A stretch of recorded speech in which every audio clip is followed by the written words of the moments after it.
When last we visited President Harry Truman at the Potsdam Conference in July of 1945, he was wrangling with Prime Minister Winston Churchill of Britain and Joseph Stalin, Premier of the Soviet Union. The fates of Germany and Japan were being decided, and Truman had just gotten word that the Army's team at Los Alamos, New Mexico, had successfully tested an atomic bomb. The news was close to a literal shot in the arm for Truman. Observers noted that upon receiving the update, he became, quote, tremendously pepped up and started telling everybody this, that, and the other thing, especially the Russians. Next, Truman told Stalin about the bomb and then claimed that Stalin responded with something along the lines of, "Good, I hope you use the weapon on Japan." And that's the way the conversation is described in lots of memoirs and Cold War history books. But there's a problem with this. More recent accounts note that none of the observers of this exchange, among them Stalin's translator, heard Uncle Joe say anything like that validation. More likely, he said, "Thank you," probably in Russian, if he said anything at all. So, how did Truman get from thank you or spasiba in Russian to go use the bomb on Japan? Did Truman make this response up? Was he hearing things? Well, here's my best guess. Yes, he made it up and he was probably hearing things, but before you sign Truman's ghost up for clozapine or memory care, I don't mean it that way. My hunch is that the chaos and pressure of the conference, Stalin's sometimes methodical manner of speaking, and Truman's insecurities and need to find validation for his decision to drop the A-bomb on Japan paved the way for him to hear things that, well, just weren't being said. Some background on this is in order. When Harry Truman went over to Stalin and told him about the bomb, he'd been president for a little over 100 days. He was totally unprepared for the job. Basically, he was an office seeker from Kansas City, Missouri, who owed his career to a political boss and gambler named Tom Pendergast. Pendergast ran Truman for various government positions and then United States Senator, and Truman kept an eye out for Pendergast's interests back home. Washington insiders, especially the ones who didn't like Truman, called Truman the senator from Pendergast. But when Franklin Roosevelt successfully ran for president for a fourth term in 1944, he picked Truman for vice president, probably because he thought he would do the least harm to the ticket. But then, on April 12, 1945, Roosevelt died of cerebral hemorrhage. His wife, Eleanor, called Truman up and told him FDR had passed.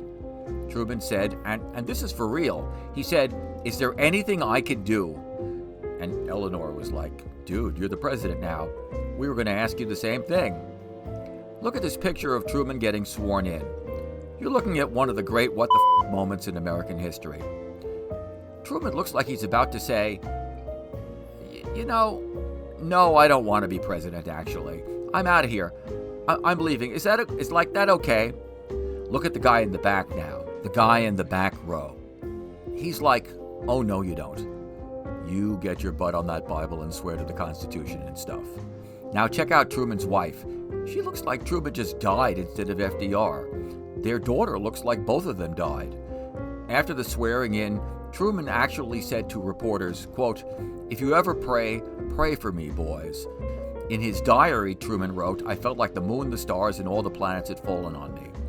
There he was, a man who had never graduated from college and didn't seem to like to travel much, surrounded by FDR's superstar cabinet of Ivy League hotshot world travelers. And now Truman was their boss, and he was in charge of World War II. Yikes! It was in this context that Truman imagined Stalin telling him to go drop the bomb on Japan. Of course, Stalin said no such thing. First of all, he probably didn't need to be told about the bomb. His people had spies at Los Alamos who sent the Russians rough schematics of stuff. Second, Stalin didn't think the bomb was about stopping Japan.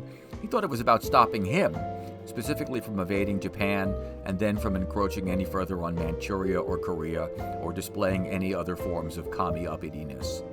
During the Potsdam Conference, Truman wrote to his wife that he liked Stalin. He is straightforward, knows what he wants, and will compromise when he can't get it. Stalin, on the other hand, was underwhelmed by Truman. Upon his return to Moscow, he referred to the president as, quote, that noisy little shopkeeper, and read the riot act to his scientists. I don't care what you have to do or who you have to kill, Stalin warned. Quote, provide us with atomic weapons in the shortest possible time. The balance has been destroyed. Provide the bomb. It will remove a great danger from us.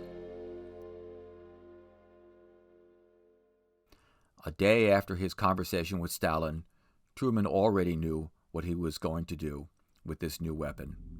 It, quote, is to be used on Japan between now and August 10th, he wrote in his diary on July 25th.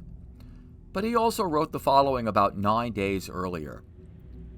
Quote, I hope for some sort of peace, but I fear that machines are ahead of morals by some centuries, and when morals catch up, perhaps there'll be no reason for any of it. I hope not, but we are only termites on a planet, and maybe when we bore too deeply into the planet, there'll be a reckoning. Who knows? On some level, Harry Truman, the 33rd President of the United States, understood that he and everyone else around him were living on borrowed time. And so he sought whatever validation he could get, where he could get it, even if he had to make it up.